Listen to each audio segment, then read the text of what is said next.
Ladies and gentlemen, welcome to the Tim Dillon Show, and thank you for joining us here on the broadcast. First things first, we have a little housekeeping, a matter of great import. Earlier today, I was contacted by members of Dan Soder's Super PAC, and they wanted to purchase an ad on this program to basically get my fans and the fans of this program to vote for Ari Shaffir as the president of Legion of Skanks. And I thought about it, and I was considering doing it.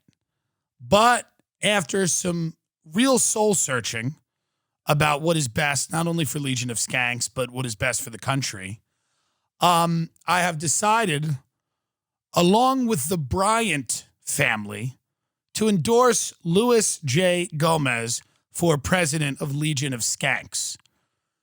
Go to skankthevote.com at Gmail and register before August 7th to cast a vote for Louis Gomez. Again, this is from Tim Dillon and the Bryant family. That is their super PAC who paid for this ad.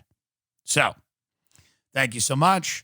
Now we will start the program. Also, we will have a hotline number later for you if you have been sexually assaulted at the Ellen DeGeneres program, which everyone that has ever worked there has apparently been goosed in the dressing room at the Ellen DeGeneres. What is going on at Ellen? She's out there dancing, and in the back, it's a free-for-all, apparently. It's the Marquis de Sade is running around the dressing room at Ellen, terrifying the employees. I thought she was just a bitch. That's what I thought. I know people that know her, but apparently it's not that. There's sexual deviants running around, and they're making people feel uncomfortable. They're sick. Get up how many people have been sexually assaulted at Ellen. I won't stand for it.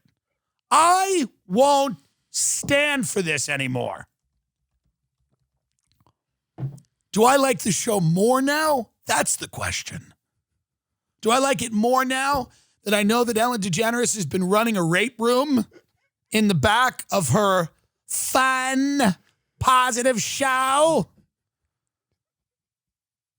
I mean, more trouble at the Ellen DeGeneres show. Former employees make sexual misconduct allegation. Dozens of former Ellen DeGeneres show employees accuse multiple executive producers of sexual misconduct, harassment, and assault. Wow. DeGeneres apologized as an ongoing internal investigation into toxic workplace allegations revealed deficiencies related to the show's day-to-day management. Nearly a dozen former employees accused head writer and executive producer Kevin Lehman of sexual misconduct, including groping, making sexually explicit comments, and behaving inappropriately at a company party. Well, it's a party. While Lehman said he denied any kind of sexual impropriety. Multiple former employees accused executive producer Ed Glavin of being handsy with women and leading the team by creating a culture of fear and intimidation, though Glavin did not comment. 36 former employees independently corroborated incidents of sexual misconduct. 36 employees at Ellen, the friendly show where the woman dances. In China, they don't even call it, they call it Dancing Lady in China. Yeah. So 36 former employees at Dancing Lady have been sexually assaulted. And I'm not trying to make light of that, although it is my job to, and also I am. But the point is, I'm not making light of the sexual assault. I'm making light of the fact that while it's going on, Ellen is bringing out sloths to make Kristen Bell giggle. You expect that type of stuff at certain environments. Fox News, I don't even think there were 36 people at Fox News. And Roger Ailes was just running around grabbing blondes and throwing them out of windows for months. That guy ran that place with an iron fist. I mean, Bill O'Reilly was just taking women's head and holding them in fish tanks, and you still didn't get to 36 women. Bill O'Reilly paid like $38 million to somebody. God only knows what that guy did. What did you do to someone and pay him $38 million? Kill them? I mean, that's the type of settlement you get when you murder somebody. And still, I don't believe, and I could be wrong, but I don't believe they had 36. I mean, it's wild. And you know they complained to Ellen about it. They were like, Kevin got a little handsy, or Ed got a little handsy with me. And, she just looked at them with that stone face because she's in the CIA. And she's an asset. Who is the Jorge Campos? Jorge Ramos? Yeah. Jorge Campos. I do this all the time. Jorge Ramos, a guy at Univision. Campos, the only guy to meet Stephen Paddock, goes and is interviewed on Ellen. It's a little weird. Couple that when she's sitting next to George W. Bush and they're yucking it up about all their fun days at Abu Ghraib. And she's, there's all kinds of emails that came out where, Hillary Clinton's on the show promoting, whatever war that she wants to have on a Wednesday afternoon. And Ellen goes, come on in. I'll work you in between the dance and the Kristen Bell sloth. And you can tell us why we got to bomb Syria, hell. Come on in. Come on down. And in the back, we're going to have women running for their lives. That's why Hillary looks so comfortable on the show, because behind the scenes, you could hear the screams of women being muffled. Help! That's why you got to dance, and they turn the music up so you don't hear, help! That's the official sign of the Ellen DeGeneres show. Help! Ellen looked at them with that stone-cold wolf-like face she has, and she was like, fucking dance. And the girls are like, what? And Ellen goes, dance. And they had to go.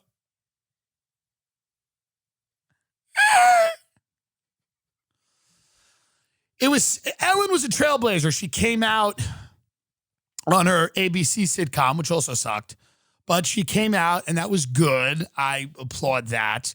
And then she joined the CIA. That I don't love. And then she did a show where she danced, engaged in inane, meaningless horseshit conversation. And behind the scenes, people were being chased around with hammers. So she's gone quite full circle. She did suffer a lot of discrimination when she came out of the closet. And apparently that sat with her. And she said, what if we just set up a daytime talk show, and in the background, we'll have Abu Ghraib. It's a regular Abu Ghraib in the Ellen DeGeneres dressing room. You got dogs, people naked, stacked together. Get up Abu Ghraib photos right now. This is what's going on at Ellen. This is what's going on in the back of Ellen. Abu Ghraib torture. Hit image. Okay. Bring that up. These are the segment producers at Ellen. If you're a segment producer at Ellen, this is how it works out for you. And then your parents call you and they're real proud of your big LA job. And you go, yeah, Mom. There they are. Go back. Go get the guy with that they're electrocuting the guy. Look at this. Yeah, this, by the way. Yeah. That's an intern at Ellen that came in late. That's an intern at Ellen that got stuck in traffic on the 405. And Ellen walks by that and says nothing. She walks by it and says nothing because she's got to go sit in a chair and do a jig with Dick Cheney.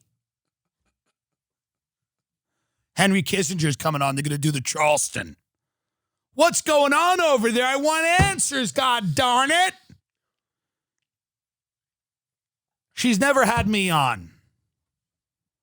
What a fun interview. Let's practice the interview. You be Ellen. We come out, we dance, we sit right down. Okay. Hey, thanks for doing the show. Hey, how are you? There's like 3 people being raped in the back. You know about that? No, I have no idea. Oof. All right, anyway. So I have a podcast called The Tim Dillon Show. So I want to get into this, too. I want to get into this because this is a show with a lot of serious matters, and I don't want to kid around anymore. You can get this off. By the way, can you imagine? By the way, hey, QAnon, where were you? Did you care? Did anyone care about this? Did anyone care about this when we brutally tortured people? Many of them were innocent. Did that bother anyone? By the way, that's not a conspiracy theory. That's the United States government, by the way. That's the United States government, designed by top down by Cheney, Rumsfeld, the whole crew, in league with psychologists Mitchell and Jessen. We took people, many of them we grabbed them off a battlefield. Maybe they were terrorists, maybe they weren't, maybe they were confused kids. And then we sent them to black sites, shipped them all over the world and tortured them. So, again, that's not Chrissy Teigen doing that. That's your government. Okay? I want to talk about the TBS Tournament of Laughs because we are no longer on the show. And we were robbed. And I love Jim Norton. And I respect him, and I hope he wins. He's going up against Piff the Magic Dragon. What an honor. And here's the reality. We got to the Final Four, and we were let go. It hurts me. What's your dream out there? Do you have one? Because my dream was to win the Tournament of Laughs on TBS. When I got into comedy, when I first started doing it in a coffee house, there was also a tattoo parlor in Long Island, New York, okay, where people would go in with like tattoos of fucking some ex-girlfriend and they had to get them made into something patriotic, you know? Can you, her name's Carrie. Can you cover that up and put Blue Lives Matter? Please?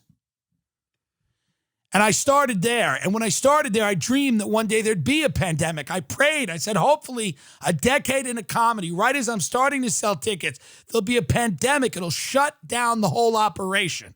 None of us will be able to leave our homes. We'll only be able to upgrade lo-fi sketches. And we'll have to and not just to enjoy them, to compete with each other. That's what matters. Comics competing with each other during a pandemic. Not to raise money for anything, just to do it. So I dreamed of this, and it was my life's work. I fought, and I worked, and I said to myself, if we do the right things, and if China leaks a bioweapon that the U.S. and China probably invented together, the only time they're going to... How great is it going to be when we find out the only time that we ever got along with China is when we created coronavirus? Because that book's coming out in 5 years. Coronavirus was created at some U.S. joint China thing. I guarantee you we're involved with China, and there's definitely a photo of fucking us and China eating ramen and with a bat, and we said, look at this motherfucker, we're just having fun.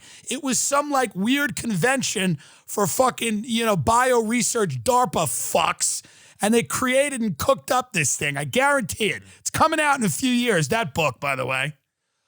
And I said, hopefully that happens because I want to be in a position where I can compete Tournament of Laughs. So we made it to the finals. We didn't think we were going to make it there. The competition was fierce. I mean fierce. These other comics were, on drugs, in homeless shelters, uploading videos on their iPhones. We didn't think we could beat them. How could we know that we were going to be able to beat them, I don't know. We went up against Fortune Feimster one. I don't know what happened. I don't know what her video was. She was stuck in a revolving door. I don't know. It's not my fault. It's not my problem. I respect her. The point is this. We won. We persevered. Okay? And then we got to the finals to do battle with Norton. And whatever Piff the Magic Dragon is, and he's won America's Got Talent or something. I don't know. Good for him. I should dress up like a magic dragon. Now, you know what I was thinking, by the way, David Dobrik goes around and gives people and the FaZe clan and FaZe Rug, whoever these people are, FaZe COVID, whoever they are, they give people the Lamborghinis. I said to myself, what if I went around and instead of giving people a Lamborghini, I give them a stern talking to? When somebody's working at Starbucks, instead of showing up with a Lamborghini, I show up, I drag them outside, and they're getting really excited. Like, what am I going to get? And I go, what are you doing? What are you doing with your life? Let's talk. Why do they cry when they get the car, by the way? I know I've brought this up. Why do you cry? Now you got to go to you got a Starbucks with a Lamborghini. Now everybody hates you. Your life is still shitty. You can just get to the horrible job faster. Thank you for getting me this car that's going to get stolen and smashed, and so I can race to my job that I hate faster. Thank you so much. I'm crying. Thank you for this Lamborghini that a company gave you to give me. Thank you. Tim Dillon doesn't do that. I show up with a Chris Hedges book, America the Farewell Tour, and I say, there you go. No price on knowledge. How about that? I think that's a good show. What if I follow David Dobrik around and I give him beaters, like old cars that people have died in, where there's like blood and guts? What if I give David Dobrik cars, police cars that were burned in the riots? Just to... He looks like a chipmunk. You want to eat his face. That's why he's so goddamn successful. Everyone I insult on the show I want to be, by the way. Ellen, David Dobrik, the Mossad. So we get to the finals of Tournament of Laughs, which is literally the only thing we've ever really tried for. I mean, hard we tried. Yeah. We made it past levels and layers. And yes, you're telling me, Tim, you never told anyone to vote. You barely posted a link. You didn't know when the show was on. The website kept crashing. Your aunt, who supports everything you do, referred to the show as a total embarrassment. My aunt said it was so bad it was literally confusing. She didn't know it was a show, That's good. But I loved it. I love being a part of it. I love having the honor of being, because I've loved TBS. Get up the shows TBS has done. Get up what TBS has done now. You're lucky your ass got edited on that channel. Get up what TBS has done. The Samantha Bee Show, thank you very much. The best political satire that's ever been made. Why? Because she's yelling and it's about Trump. That's what she does. It's Trump. Yeah. Yes, I was happy to be on a network that had Angie Tribeca. Yes. Pull up Angie Tribeca, please. It's an American comedy television series.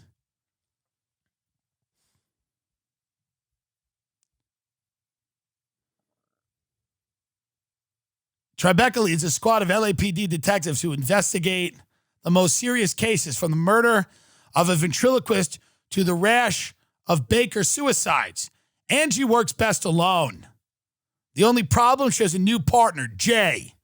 The squad also includes apoplectic Captain Chet Atkins, quirky, bespectacled medical examiner Dr. Monica Scholes, and Detective DJ Tanner. This was my favorite show.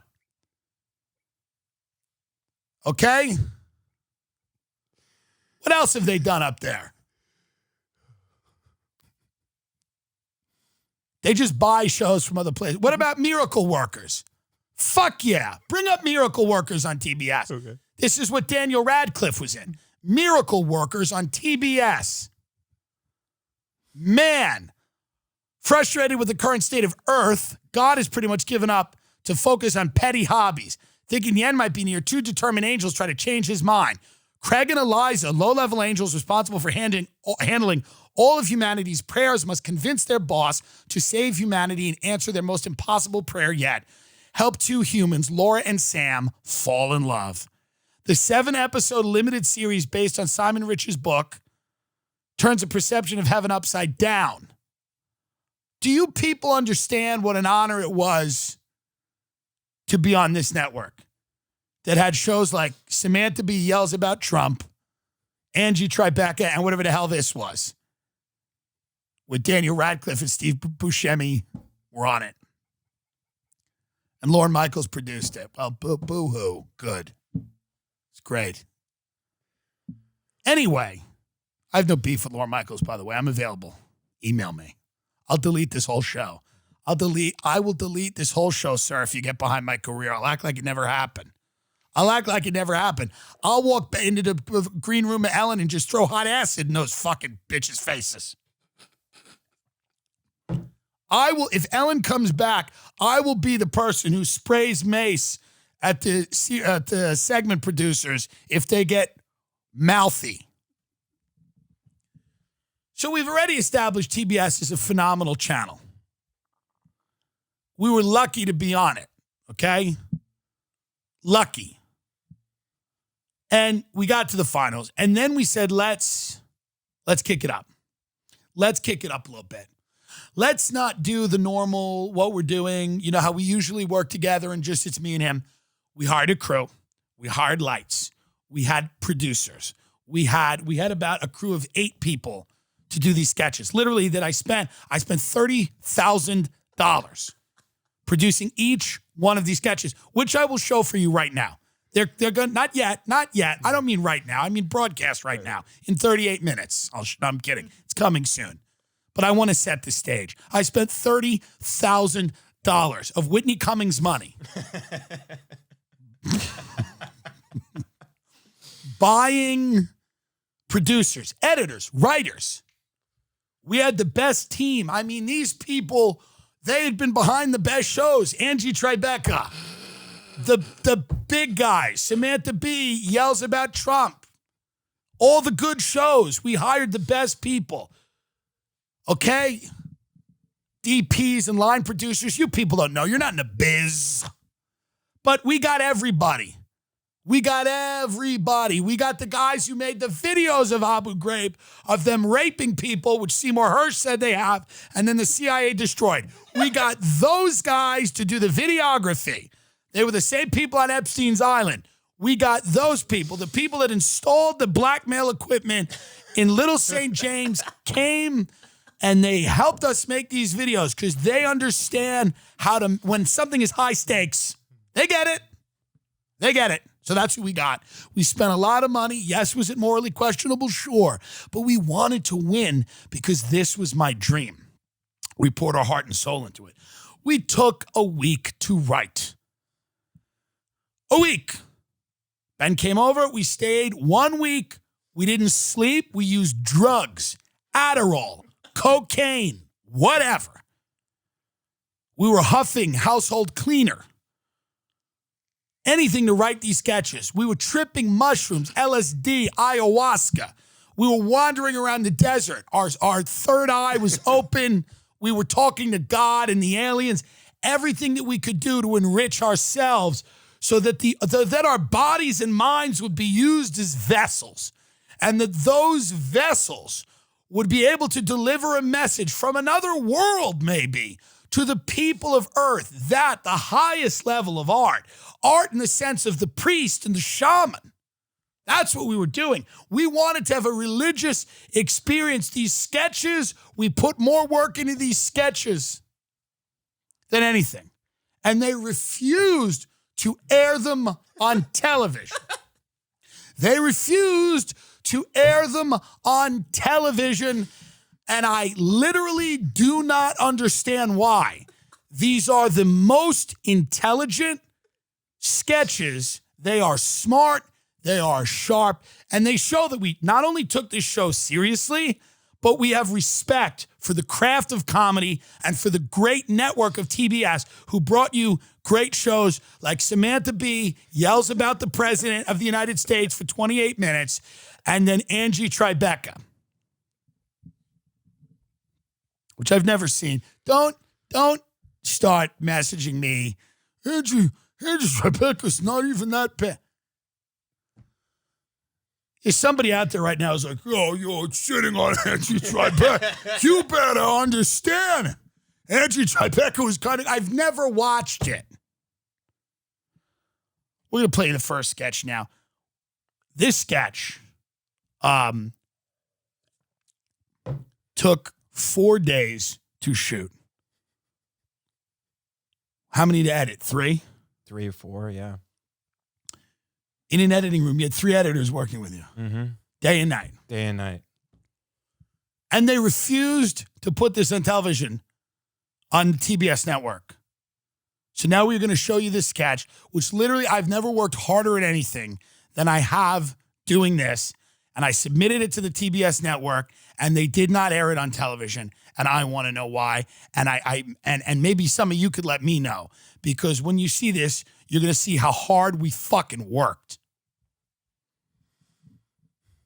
Hey, look at this guy over here. Yeah, my name is Frank Fauci. I'm Tony Fauci's son. In Italy, what we do is we go right in the bath like this. We're going to the bath. In Italy, you ever go to Italy? You gotta go to Italy. In Italy, we go right to the bath. Forget about it. Don't be stupid. Forget about it. Oh yeah, forget about it. Hey, my father gonna figure it out. My name is Frank Fauci. The Fauci family name, I have a lot of pride in that. Don't be stupid. Forget about it, this coronavirus. Hey, look at this guy over here. Yeah, my name is Frank Fauci. I'm Tony Fauci's son. He's the fucking doctor. Tony Fauci's the doctor. Forget about it, eh? Hey, coronavirus, forget about it, right? What are you gonna do? What are you gonna do, hey? What are you gonna do? My father, Tony Fauci, the country's in good hands. Daddy gonna handle it. Come on down. Daddy gonna handle it. He gonna get everybody vaccinated. Come on, don't worry about nothing. Forget about it, eh? Hey, come on. Tony Fauci. When I was growing up, my father used to say, hey, little Frankie, you better get your vaccine. I make him my favorite drink like this. I put the water from the sink like that, okay? And then I put it in here like this. Forget about it. I take it to the brush. I stir it like that. Forget about it. Tony Fauci's son, Frank Fauci.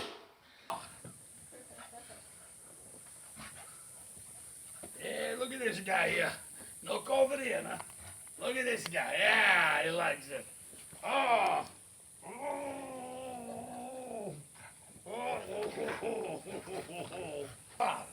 Forget about it. Forget about it. Forget about it. It is an insult to me and to you and to the time we spent on that was not aired on television. Truly. And if the CEO of that company and the producers of that show do not recognize that for what it is, then I don't want to be a part of it. If you do not recognize that sketch, and if you don't see the hours that we put into that, if you can't tell the manpower, if you don't understand the team of people that we assembled to put something like that together, because we respect this show and the network, if you don't get it, am I wrong here when I say that when you watch that sketch, you think to yourself, how in God's name did they do it with only 30 grand? How did they come up with this? We're doing Game of Thrones level shit here on champagne taste on a beer budget. I mean, now that sketch, I was Dr. Fauci's son, Frank Fauci. And that was written and rewritten, and we had a team of writers kind of coming up with those lines. And yes, there was a lot of repetition of the forget about it. Yes, there was. But it was driving a point home, okay? About the natural state of chaos that is the world, and that you have to, quite literally, forget about it, which I thought was a pretty good message to deliver to TBS. The cowards at TBS did not want to put that on the air. And to me, little upset at the producer that we worked with who lived in a small shanty by the 405 who we used to FaceTime with. She lived literally, her balcony was in lane 2 of the 405. And every time I had to FaceTime with her, I'd go, are you okay? I'm a little upset that she didn't fight harder to get that on the air. I'm a little upset at my friend Maureen, who decided to greenlight the show and then move to Canada, move to an igloo for 7 months and abandon us all. Abandon the artists. What about the artists? Okay, we don't deserve this. The people working on Ellen, yes, they deserve what they got. That's different. We're going to show the second sketch. Now, the second sketch was even harder. The degree of difficulty. Have you ever watched the Olympics? You ever watched the Summer Olympics? Me and my father used to like the Winter Olympics because the speed skaters had fun names like Hey Chavo. Now, and it wasn't racist, we like to say them, Hey Chavo, and we'd eat ice cream pints of Haagen-Dazs and watch the Winter Olympics, and then people would fall and whatever, and then the skier had a fun name, Peekaboo Street. She was a white chick, and then there were other good names too. I forget. We always liked watching the Russian Gymnasts because we knew that there were stakes. And when they didn't stick that landing in gymnastics, they went back to Russia and they were literally the shame of a nation, and then their families would be assassinated. And we felt like that, we liked that, And when I would watch the Olympics, you would see those gymnasts and they'd have to stick the landing. You'd have to stick it. You couldn't step back. You have to stick that landing. You couldn't stumble and fall. And I feel like with this next sketch, we stuck the fucking landing. We did a brilliant sketch that was complex, that was layered, that had multiple meanings. We had a lot going on in this sketch. And if you know us, that's not what we usually do. We usually do like a minute or two fun topical thing. This was a real narrative piece that we put together that the cowards at TBS refused to air, thereby robbing us of our rightful victory and our place in the, I imagine, the Television Hall of Fame. I don't know, but I'm just guessing that that's where we would have ended up. So without further ado, I'm going to play you maybe the greatest piece of art that me or Benjamin will ever produce in our lives. And again, the cowards at TBS would not let you see this, but we will right here on the Tim Dillon Show. I just came home, right? And look here. This lady's going through my mail. Who are you? Who are you? I'm the owner of this house. So what? I'm a neighbor in the community, and I go around and I read people's mail to help them. Who do you think you are? What are you, crazy? You go back to your own country, you British bastard! You goddamn limey Brit! You go back to your own country! You've gone full mental. I'm not mental, you're mental! We beat you in the Civil War! We beat Britain in the Civil War! Son of a... Is that your dog? Yeah? I'm gonna kill your dog! My God. I'm gonna kill your dog, you stupid fuck! Oh, Christ. Now you sound Australian! You stupid! What's going on? I'm a white woman! I'm a white woman! And I'm in charge of the country. I'm president of my own cunt. I'm president of my own cunt. I'm gonna party in your house. I'm having a party. All right. I'll kill you. Get out of here. You want to have sex with me? No. I'll have sex with you. I'm having a party. All right, get out of here. No, you're not. You want my tit? I'm having a party. Having a party. Turn him into laughs. Kiss my ass. Turn him into laughs. Kiss my ass. Turn him into laughs. Kiss my ass. Get it. Attack. Ah! You mongrel. Sick 'em. You mongrel. Yeah. You beast. All right, now you get out of here.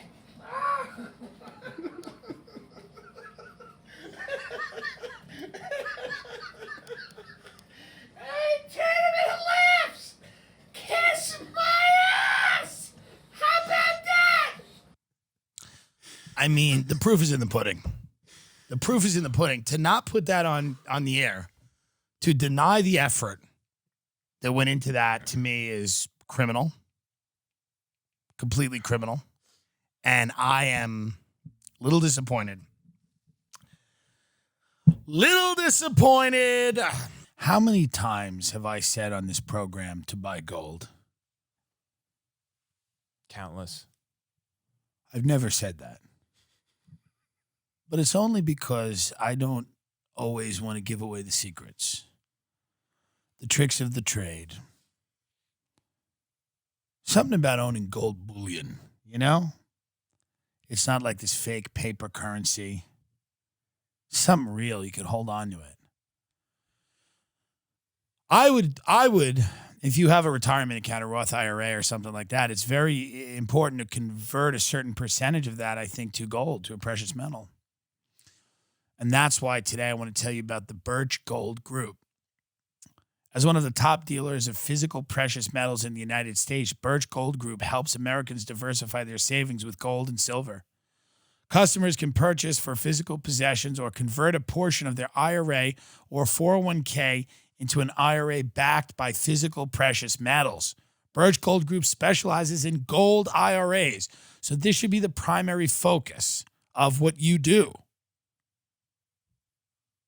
Okay? $6 trillion already spent on COVID. The national debt has soared past $26 trillion. What impact do you think that's going to have on the value of the dollar? Who's paying for it all? Soon it's not going to be the world's currency. Everything's going to collapse. Do not wait for the bottom to fall out. Now is the time to protect your savings, including your IRA or your 401. Gold thrives in uncertain times like this. In fact, amidst the turmoil of the past few months, gold has soared to all-time highs. It's very true. You know, there's a certain amount of people out there that are preppers listening to this show. Preppers got the canned food, maybe got a little bit of, maybe have a little underground condo for when it all. You need to get the gold. They will ship you physical gold. That's the coolest thing about the Birch Gold Group is you can have it sent somewhere, or they'll send it directly to you, and you could put it in your home, and you could sit there with a gun, which is what I would do. That's the only way to get through this time. Sit on gold bars with a gun and let it all happen. The company that I trust with precious metal purchases is Birch Gold. Right now, thanks to a little-known IRS tax law, you can even move your IRA or eligible 401k into an IRA physical gold and silver account. It's perfect for those who want to protect their hard-earned retirement savings from any more uncertainty or downturns in stocks. The market's going to bleed. The only reason the market's done somewhat okay is because they've priced out all of the horrors that are happening in the world. The market's not a reflection of reality. It's completely fake. It's propped up. It's going to come tumbling down. Be smart. Convert your 401k or your Roth IRA into gold. Get the gold shipped to your house. Show it to your children. Tell them it can one day be theirs. Make them fight over it. Make them fight to first blood over the gold. Toughen them up. Kids love gold. Contact Birch Gold Group to request a free info kit on physical precious metals. See if diversifying into gold makes sense for you. It's a comprehensive 20-page kit. And this is all fun and games. We can have a lot of fun with this, but we all know what's coming here. And having a percentage of your retirement account in gold is actually very smart. Stock market's is going to be shellacked. You might as well get that gold. You could get a 20-page kit that reveals how gold and silver can protect your savings and how you can legally move your IRA or 401 out of risky stocks and bonds and into precious metals. A lot of people are doing it. A lot of wealthy people are doing it. A lot of smart people are doing it. I bet Ghislaine Maxwell did it. And don't you say, WWGD, what would Ghislaine do? To get your no-cost, no-obligation kit, text Tim to 47, what is that, Ben? 474747? Yeah.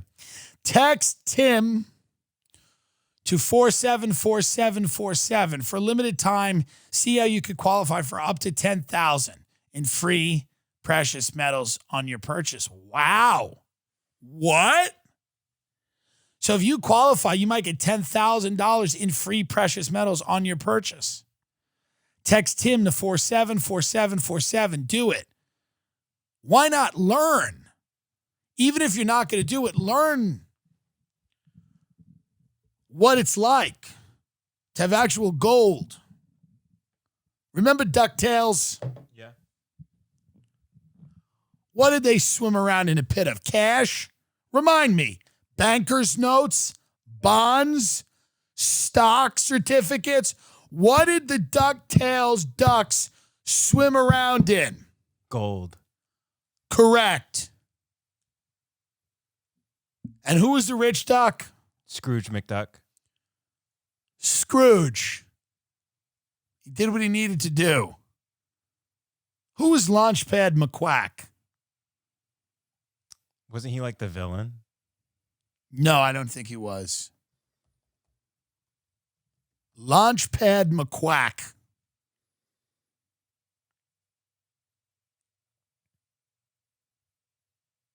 He was a pilot. He works for Scrooge McDuck as his pilot, and he flies cocaine for Scrooge McDuck. He later became Darkwing Duck's sidekick. So he became Who evil. was the villain in DuckTales? Darkwing Duck. Right. So he turned. I want Kentucky Fried Chicken now. The point is this. I'm on Slim Fast. I won't because I'm doing a thing with Big J and Soda and Ari and Sal Volcano. Birch Gold Group. That's what we're talking about right now. And we're saying if it's good enough for the Ducks, who was it? Huey, Louie, and Dewey? If it's good enough for those lovable Ducks and that smart businessman, Launchpad seemed like he lost oxygen at birth or something wrong, but he did the right thing. But they swam in gold. They were comforted by the feeling of gold against their skin. Let that be you. Text Tim to 474747. Get involved in gold. It's not enough to just be aware that the world is ending. You must take steps to protect yourself in these uncertain times. Even if you don't have a retirement account, you can convert cash to gold.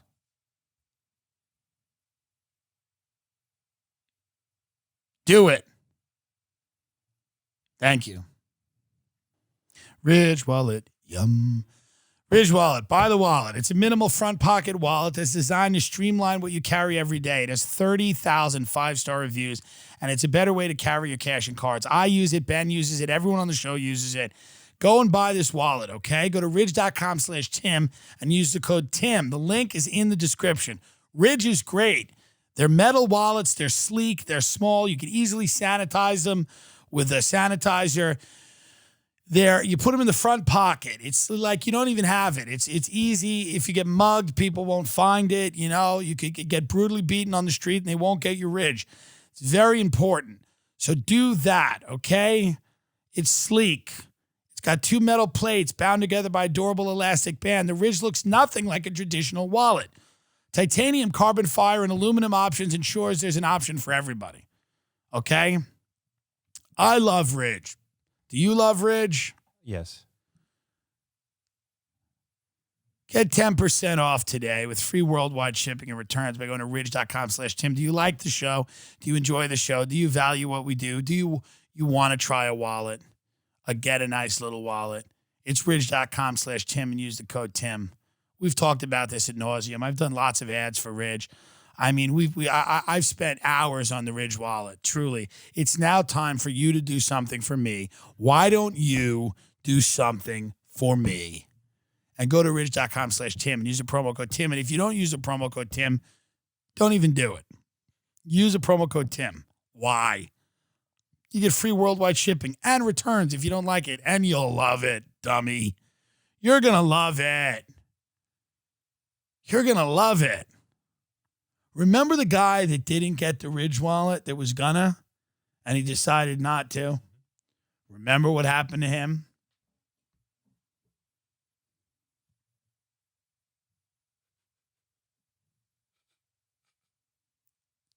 Go to ridge.com/Tim and use the code Tim.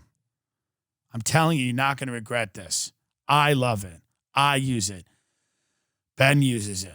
Ridge Wallet is the official wallet of Little St. James in the Virgin Islands. It is used by Jeffrey Epstein, Ghislaine Maxwell, Alan Dershowitz, New Mexico Governor Bill Richardson, Bill Clinton, amongst others. It is the elite wallet. It is the wallet that everybody uses at Little St. James. So if you want to be cool, get the Ridge wallet. The official, every product on this show is official. Magic Spoon cereal, Ridge wallet. So go to Ridge wallet. It's a lifetime warranty if you love it and free returns if you don't. Can you move it so I can say something else, please? Well, that's all it is right there. Well, that's all they're getting then. Buy the wallet before I kill myself on air. Thank you. So the Epstein docs just dropped, by the way. They've declassified some documents. I mean, Alan Dershowitz is such a fucking pedophile. You kind of have to respect how hard in the paint he's going. Yeah. He's literally trolling at this point. Like, he's clearly guilty of, like, everything. I think he was running the ring, by the way. I think Jeffrey and Ghislaine were, like, instrumental, but it seems like Alan Dershowitz was, like, literally doing everything.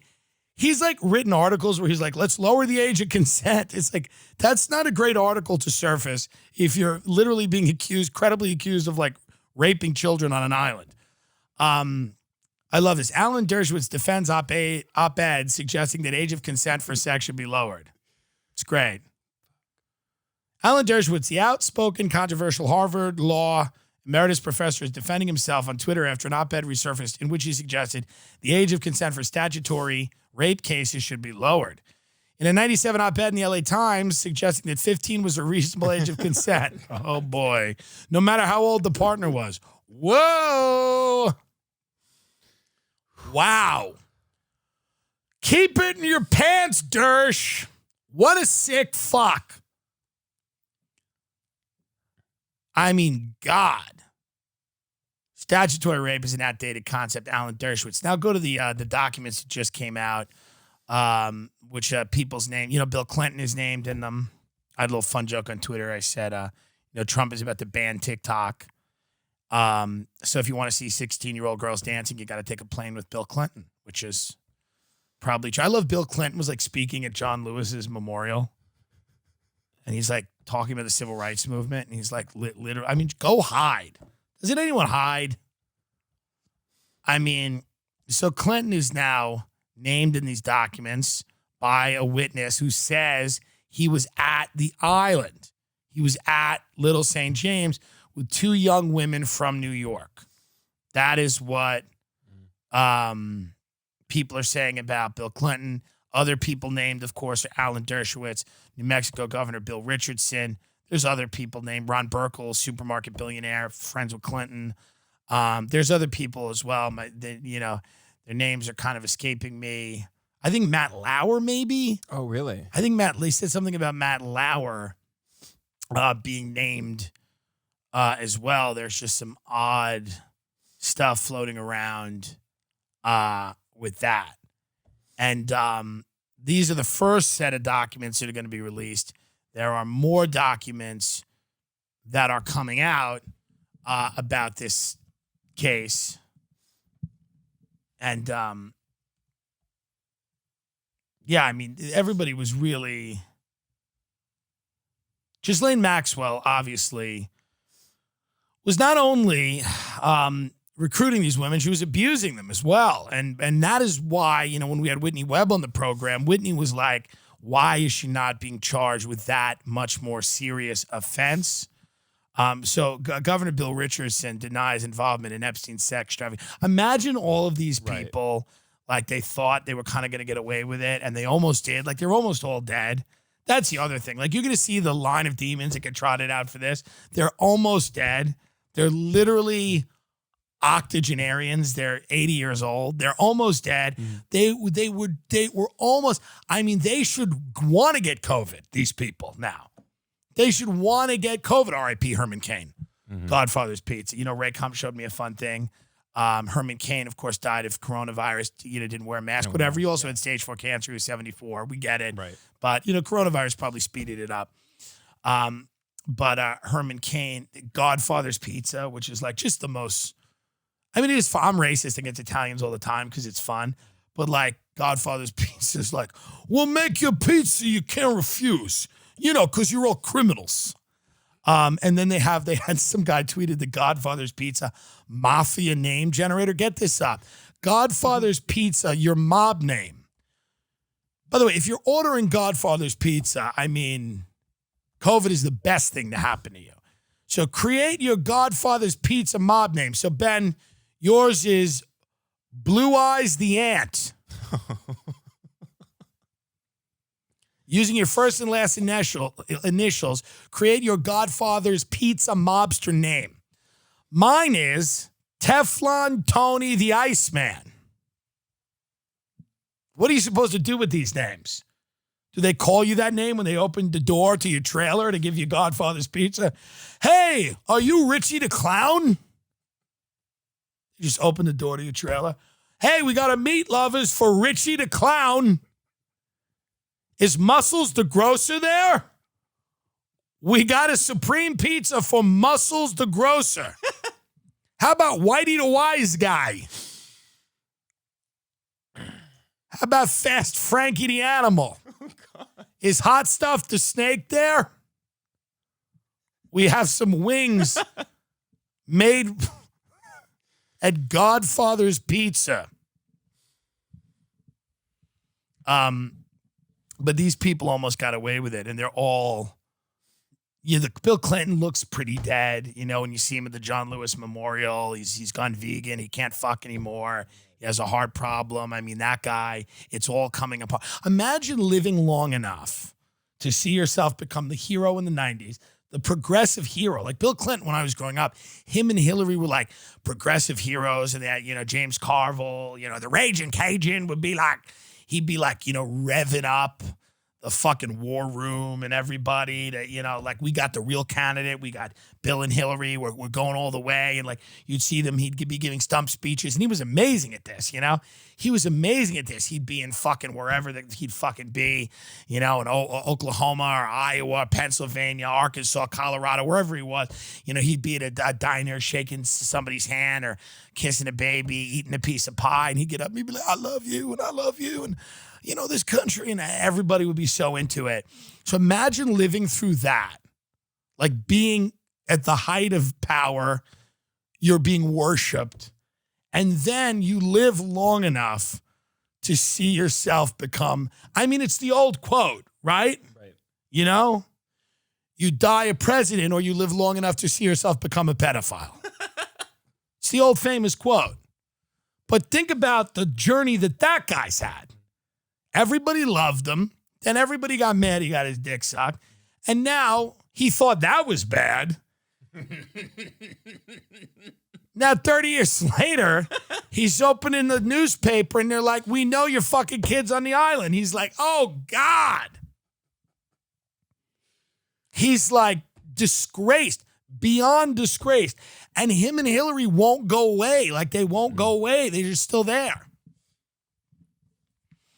After Herman Cain's death, you know, Republicans all went on Facebook to make, you know, this is my favorite thing that people do on Facebook now. They go, this is not a political post. I don't want anybody to fight me on this. This is not a political post. But isn't it fair to say that Dr. Fauci created AIDS? That's my favorite thing people do on Facebook. They go, this is not a political, I don't want to fight. They go, I don't want to fight.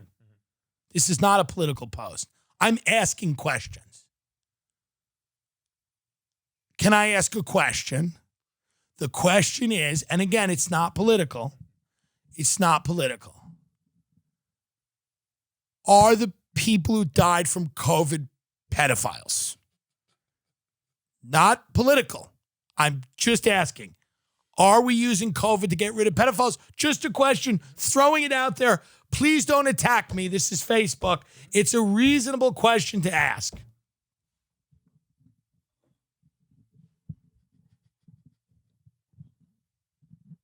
And now I can tell that the Republicans they're acting like they're going to lose. They're going to lose. And they should lose. I mean, Trump should lose this election. Forget politics. I mean, this is not. The left is so fucking crazy that he may not. They're running a corpse. I mean, they're mentally ill. You know, they're talking about like the gender identity of the COVID bat, you know?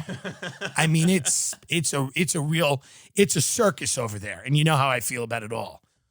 But Trump's really not running on a great record here. I mean, he's not running on a great, my friend's like, he's kept us out of a lot of wars. And it's like, yeah, but also not the Civil War that's coming. It's like he's kept us out of a lot of wars. And you just go to like, you just go to YouTube and you just hear, these major American cities are on fire. Right. It's not exactly this isn't the most peaceful time. Here's why I know because they're getting sensitive. They always lose when they become bitches. And if you're a conservative out there and you're in any position of power, and I know some of you listen to this program, listen to me now. You're acting when Herman Cain died, and a lot of people on the left were like, listen, he didn't wear a mask and now he's dead. And they were, whatever, they're dancing on the guy's grave. And you guys were like, I can't believe that people would speak of the dead in the way that they are. Whenever you become like righteous indignation and let people dance on the graves of their political opponents. It is all that you've given them. They have nothing left. You've refused to give them health insurance. The serfs should be allowed to mock the Lord who died. Can you imagine you pull the turnips out all day and then you go back to your hovel with your family and then they go, Lord, the Lord was stricken. They found him in a bed with a whore. What are you supposed to say? Like, don't speak of the Lord that way. Eat your rabbit gruel and be grateful. No, let them. You don't give them retirement health care. Everybody is going to dance on the graves of their political enemies. It's kind of nice. It's kind of nice that this country allows people. It's kind of nice. If Ruth Bader Ginsburg dies, Republicans would be like she was a witch. Jesus Christ killed her. And Jesus Christ wants her to be dead so that we can have a conservative on the court who funds ICE. Because Christ loves ICE. Christ for ICE. Christ likes those immigrants getting ripped out of there. That's what if Jesus was alive today, he'd be in ICE. You'll all dance on the grave. So stop the preening moralism. That's when you're coming from the posture of losing. Righteous indignation is what losers do when they're about to lose. I cannot believe it. I don't understand. What kind of gentleman would speak of the dead in the You're going to lose now. Here's how you beat them. When they say Herman Cain is dead, you say, no, he's not. And you get his corpse and you sit him on Fox News. And you fucking have Tucker Carlson put his hand by, and you puppet act Herman Cain. You weekend at Bernie's Herman Cain's corpse. If you want to win. Do you want to win or yes? Yes or yes? Yes or yes, do you want to win? Liberals say Herman died because he didn't wear a mask. Say, fuck you. Herman ain't dead. Prop him right up next to Sean Hannity. And spray him down with formaldehyde, or Hannity can handle the smell. And you sit Herman Cain there on Fox News, and you move his mouth, and he goes, I'm not dead. Fuck you. I'm still not wearing, I don't know why I'm doing Ray Kump's voice. Listen to me. And have Ray Kump do his voice. Listen to me. That's how you beat them. You fight fire with fire. Stop the righteous indignation. Weekend at Bernie's Cain. Have Trump bring him around to stump speeches. Have Trump bring Herman Cain's corpse around to events. He should be the keynote speaker at the Republican National Convention. The ghost of Herman Cain. Get ghoulish. Get ghoulish with it. You said the liberals are ghoulish, and yes, they are. They get a little nuts with it. They're like, Herman Cain's dead and good, and I fucking can't, They go nuts, but you go more nuts and say Herman's not dead. The spirit of Herman Cain is alive, and you bring him out at the Republican National Convention to give the keynote speech. You bring his body out, and yes, it'll be uncomfortable. And yes, people aren't going to like it. But the ship's going down anyway, folks. So why not fucking fight fire with a little bit of fire? It's true. That's my idea. You refuse to let that man die. His ideas must live. You say Herman's ideas must live. I don't know what they were. He had some plan called the 999 plan about taxes, and it was kind of like his pizza thing. Everyone kind of ridiculed it. But he's having fun. God bless him. He's a black guy worth $100 million? He fucking kicked ass in life. Herman Cain kicked ass in life. And the people that are shitting on Herman Cain suck. He kicked ass in life. He's a black guy that suffered all kinds of discrimination, and he made money the way you should in America, killing fat people with a racist Italian restaurant. I couldn't respect Herman Cain more. And me suggesting that Trump trot his body around to get votes, it seems like it is disrespectful, but it's really not, because I do like Herman Cain. I would say do it to anyone. Bader Ginsburg, any of them. Don't let any of them die. I don't care. The 999 plan was a tax proposal that was the centerpiece of Herman Cain's 2012 campaign for the Republican Party's nomination for president of the United States. It was introduced August 2011. The plan called for replacement of all current taxes, such as the payroll tax, cap gains tax, and estate tax with a 9% personal income tax, 9% federal sales tax, and a 9% corporate tax. By the way, sounds fine. I'm for it. R.I.P. Herman Cain. Raycon earbuds. Apple sucks. They're involved with China. They're going to kill your family. Raycon earbuds started about half the price of any other premium wireless earbuds on the market. It's the same thing. It's even better. And it's cheaper. Just buy them. What do you need? Celebrities use them. Mike Tyson, Snoop Dogg, Melissa Etheridge. It's an interesting coupling, huh? It's an interesting crew. Ray J started them. Brandy's brother. They're half the price. The newest model, the Everyday E25 earbuds, are their best ones yet with 6 hours of playtime. 6 hours. Seamless Bluetooth pairing, more bass, and a more compact design that gives you a nice noise-isolating fit. It's a good backup pair of headphones. You're going to lose your Apple headphones. You're going to lose them. And then what? You're going to go back to Apple with your tail between your legs and your hand on your ass? And they're going to tell you what at Apple? Stand 6 feet, order online, pick it up later. What's your temperature? Let me vaccinate you. What are you doing? Dr. Fauci's going to come out and fucking start spraying you with a water cannon. I don't know what's going to happen, but fuck that. You don't need that shit. You don't need that shit. Raycons are inexpensive, but functional. And even better than functional, they're great. What's your favorite thing about the Raycon? They charge quickly. Very good. And the AirPods always hurt my ears. These don't hurt my ears at all. You know what my favorite thing about the Raycon is? What? Truly? What? Okay?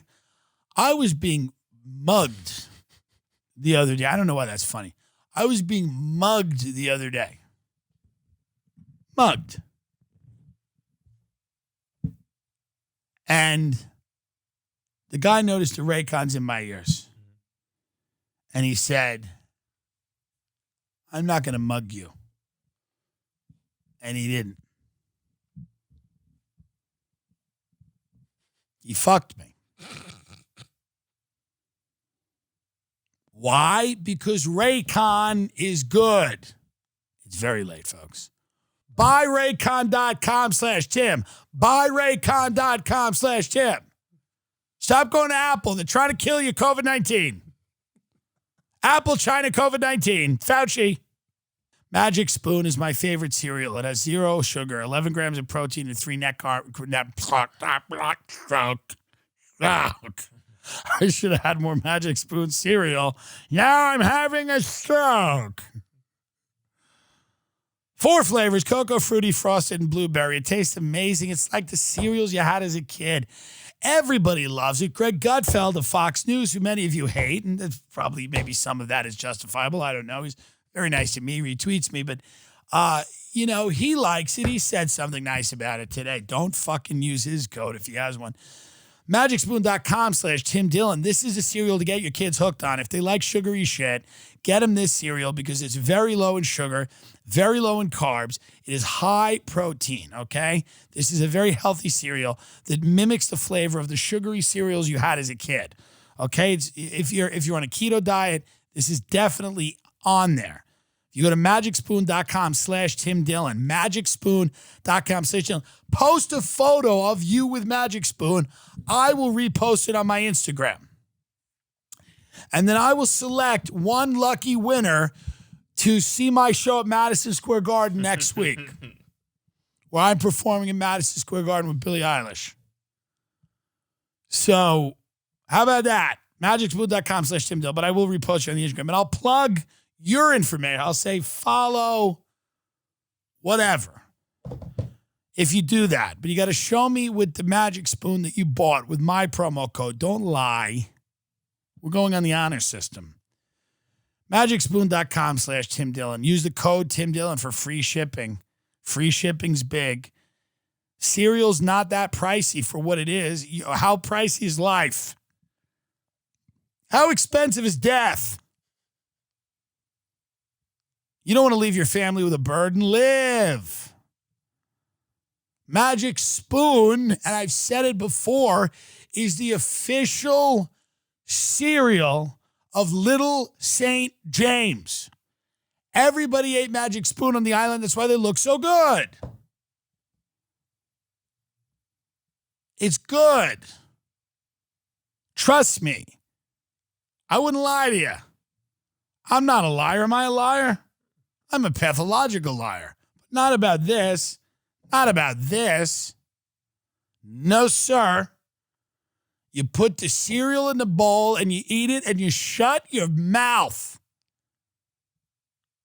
with the Magic Spoon in it. And what happens is you're then healthy. You're a healthy boy or girl or a non-binary, gender non-specific organism that deserves all the respect like anyone else. Just put the cereal in your throat. Put it in your throat. Wouldn't that be great if like these were old school cereal ads like cornflakes? Like that was cornflakes' motto. They were like, put it in your throat. Cheerios. Cheerios is fake. Oh, it's heart healthy. No, everyone who has Cheerios dies. Everyone who eats plain Cheerios is a racist. Not Honey Nut, but plain Cheerios, they are racists. You like racism? Keep doing that. You're not a racist? This might not be a great pitch for this audience, but MagicSpoon.com/Tim Dillon and use the code Tim Dillon for free shipping. Do it. Post it. Tag me. I'll repost it. Let's start a revolution. A cereal revolution. But my point about these Epstein fucks is they're so fucking old, they can't really be punished anymore for anything they've done. Get Bill Richardson's statement out. They're going to blame it on this idiot. They're going to blame it all on Bill Richardson. Billie Eilish's new song where she's hopeful about the future. I listened to a little bit of that. God love her. I hope she comes on the program. No hate to Billie Eilish. Listen, hey, it's not really for me. I bet I'm not for her. She's doing a lot better than I am in this business, and she always will. Tina Turner had real gravel in the voice because she had blood in her throat. That's what I want. The authenticity, you know? Everybody under 25 has anxiety. Shut up. You don't. If you're under 25 and you have millions of dollars, you're no longer allowed to have anxiety. You're no longer allowed. Call it something else. You can't have anxiety if you're 25 and you got millions of dollars. Well, Tim, that's not fair. Mental health is complex. Shut up. Herman Cain's corpse is coming. These allegations. Why did TBS not put those sketches on the air? Are they out of their fucking minds? These allegations and inferences are completely false. Governor Richardson has never even been contacted by any party regarding this lawsuit. To be clear, Governor Richardson gets it in. He gets his dick wet, but it's always with people that are of age. And if some of them aren't of age, he doesn't know that. Everybody looks kind of the same. Governor Richardson has never been to Mr. Epstein's residence in the Virgin Islands, although he loves his ranch in New Mexico, where he's from. Governor Richardson loves that ranch, and they love to eat tamales and hunt children. Kidding. Governor Richardson has never met Mrs. Guthrie, Virginia Guthrie. In other news, and this is all I'll kind of be saying about this, when the Comedy Store in Los Angeles opens back up, I will be doing all of the spots. So from when do the shows run? From 8 to 2 a.m.? I will be doing all of the spots at the Comedy Store in L.A. when they reopen. I got to get the reps in. I got to get the time in. I got to get the stage time in. Vote for Luis Gomez. My good friend Luis. Luis is one of those people who I truly like more and more all the time. And I start out liking him a lot because he sees the world for what it is. I appreciate that. Follow Ray Kump on Twitter. He's got the best Twitter out there right now. It's better than mine. I just have more followers because I make stuff, like videos and everything. But in terms of actual raw tweets, Ray Kump's Twitter is absolutely insane. When he hits very, very hard. He's got 12.6 thousand followers. But go to my Instagram because I have some of his amazing tweets on my Instagram. Ray will, of course, be back on the program soon on our Patreon. And then we'll have him on the regular episode too. My dad just blurted out in the middle of dinner, "What's a gender binary?" So I just grabbed him and pulled him across the table and started hitting him on the temple with a salt shaker, screaming, "You entitled white fuck. Don't you embarrass me at this Olive Garden." You keep going. Our grandparents spent their 20s cowering in Europe, using World War II as an excuse to avoid the responsibilities of adulthood, while our generation is left to shoulder the burden of running countless news satire blogs, which nobody asked for and nobody thinks are funny. My roommate has been holed up in her room all day, leaving threatening voicemails for her ex-boyfriend's children. Now she's blasting Gilmore Girls at max volume and hysterically crying. I just want her to go to sleep so I can eat her meatball sandwich. Republicans, people need to take personal responsibility. Also Republicans, buy this gun for your baby, you fucking deadbeat. More Republicans, oh my God, that baby has a gun. Shoot it in the spine. Democrats, we're going to give poor people a pencil. And this is my new favorite. My mom locked herself in the bathroom crying because I kept showing her Photoshops I made of Epstein and the Pope. Now I'm threatening to kill myself if she doesn't come out. This is what speaking truth to power looks like. At Ray Kump on Twitter, RAYKUMP. Just tweeting from, a hole somewhere. He's living in the hole that we found Saddam Hussein is. Go follow my Instagram at Tim J. Dillon, Dillon. Go retweet the video we did about the TikTok kids. That was a lot of fun. Great. We made the video. My friend's son casted all of the kids in the video. Because I don't really know anybody in their teens, and all the comedians that do, I can't really talk to anymore. Now, we're kidding. This is a comedy show, and we're doing funny things about things that aren't funny. Now, so these kids were great. Can we play that on the show? Yeah. Let's play this. This is a fun one here. Here's what we're satirizing, by the way, if you don't know this. There's a guy that runs around LA. LA's been taken over by these TikTok kids, and I live up the block from this steakhouse called Boa. And the food at Boa is atrocious. I'm from New York. Perhaps you've heard of it. And we do steak very well. So does Texas. LA doesn't. LA doesn't do much well, except like poke bowls and sushi and breakfast. And Beverly Hills Hotel, nice pancakes and scrambled eggs, lox, whatever. And Mexican food, right? And Vietnamese, jitladas, Thai. They do great Thai. But they don't do Greek well. Not Italian, other than Nancy Silverton's Osteria Mozza, best restaurant in LA, in my opinion. They don't really do Italian that well. Greek, Italian, seafood, steak, remain East Coast. It's just what it is. I don't know about Indian food. It's not for me. I know that it's great, and I've had it, and I've enjoyed it a few times, but I just don't eat it regularly. I don't need a new food to like. You know, there's some foods where I'm like, let me not get really into another food. But these kids, and they're tiny, they're like children, and they run around the steakhouse with like bedazzled jackets on, and they're dressed like hype beasts and everything. And grown-ups, paparazzi, have to stand outside and ask them about their lives. Like, hey, man, or hey, Griffin, you broke up with Dixie or whatever. And these kids are like, you know, these kids are kids. They have no idea what's going on. They were going like this 2 years ago. Now they're millionaires. They're living in LA. They're being followed. And by the way, it ends. Kids, it ends.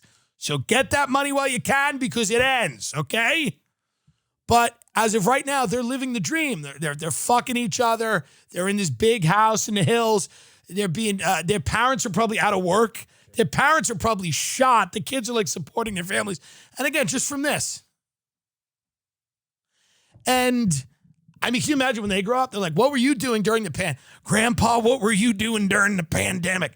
Well, I was dancing in the Hollywood Hills for millions of dollars. An energy drink company gave me $5 million. But wasn't everyone dying? Yes, but I was dancing. I was dancing and making money. So these TikTok kids are just running Los Angeles right now. And there are guys who probably came to LA to be like filmmakers, you know, life's a horror. And instead, or even be like paparazzi like Sandra Bullock, like people that have done things. Let me follow around Sofia Vergara, somebody who's done something.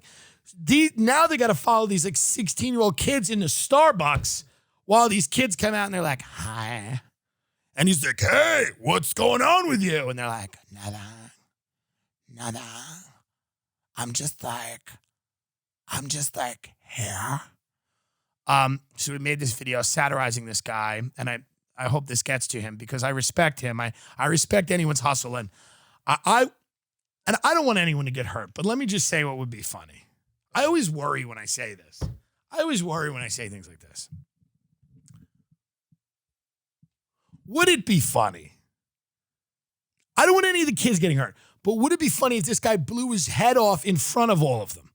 Like one day he just had enough and they really didn't want to answer his questions. And he's like, hey, Charlie D'Amelio, what do you think about? And she's like, I don't really have time. And he goes, you don't? Look at me for the rest of your life. I want you to remember this. I have a degree in film from NYU. And then just these kids wouldn't care. You know what they do? They go. But it'd be funny to just his brain matter splatters on like their hype piece sweatshirts. And by the way, that's not shade on him. They say shade. Shade is a new word.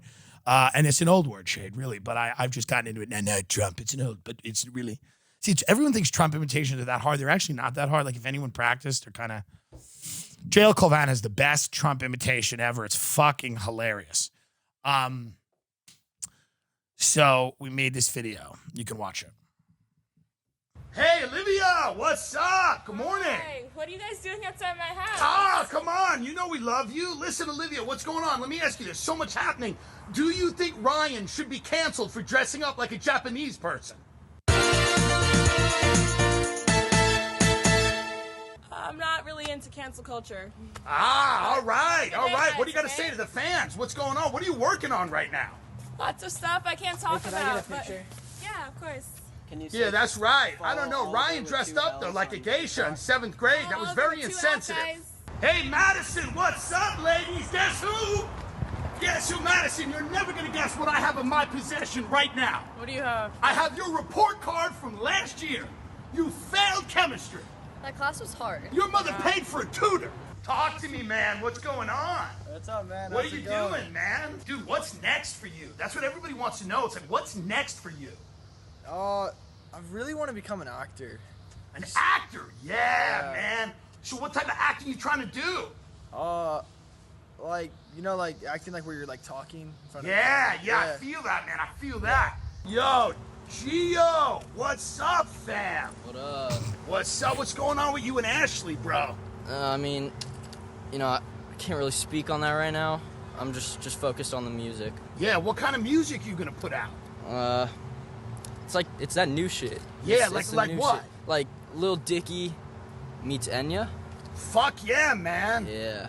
Are you okay to drive? Yeah, I'm good. All right, fam. All right. You sure you're good, bro? I'm good.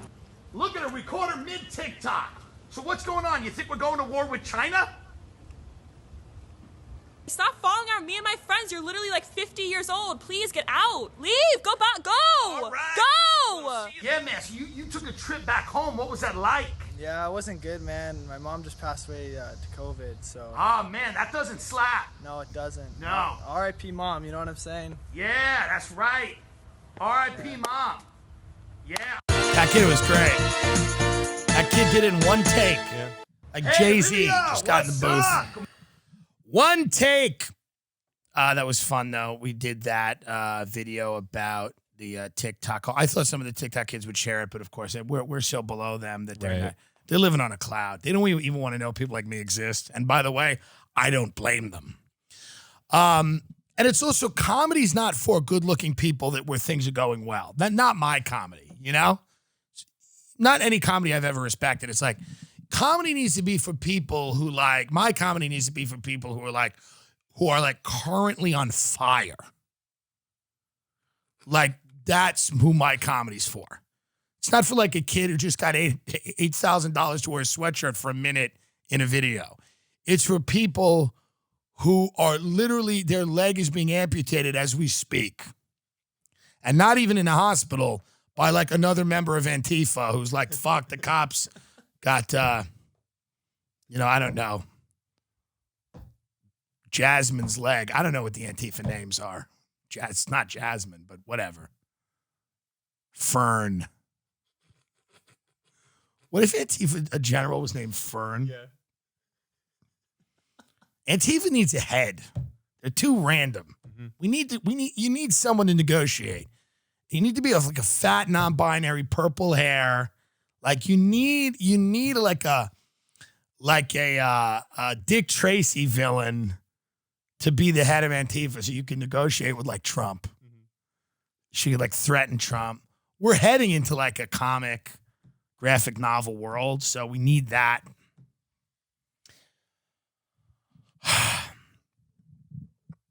I'm saddened for Ellen. I'm saddened for the people that work at that program. I'm saddened for the decay.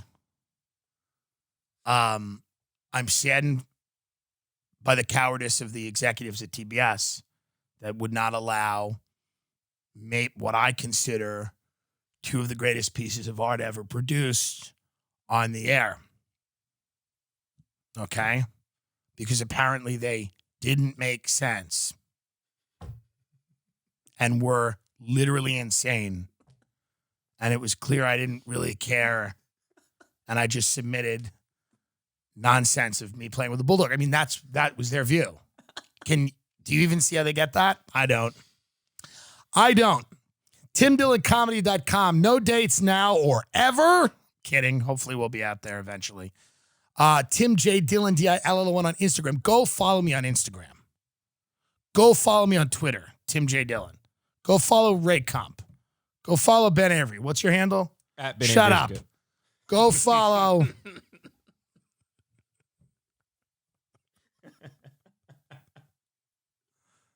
A lot of Oscar. Go down the feed. Keep scrolling down the Instagram feed. Let's find a really old Instagram photo. Well, that was when Oscar joined National Guard there. Well, Oscar is he joined the National Guard right as the protests were happening. He's very suspect. Right now, Oscar is promoting that Jamaican doctor who says that diseases come from fucking demons in your sleep. Go old. I want older. Go older. I want to see the old world. I mean, I know that we're back into the old world right now, but I'm like, wow. Go up, go up, go up. Go up. Go up. Go up. Go to the left. No, down. Down. Down. Go to the right. Bring that up.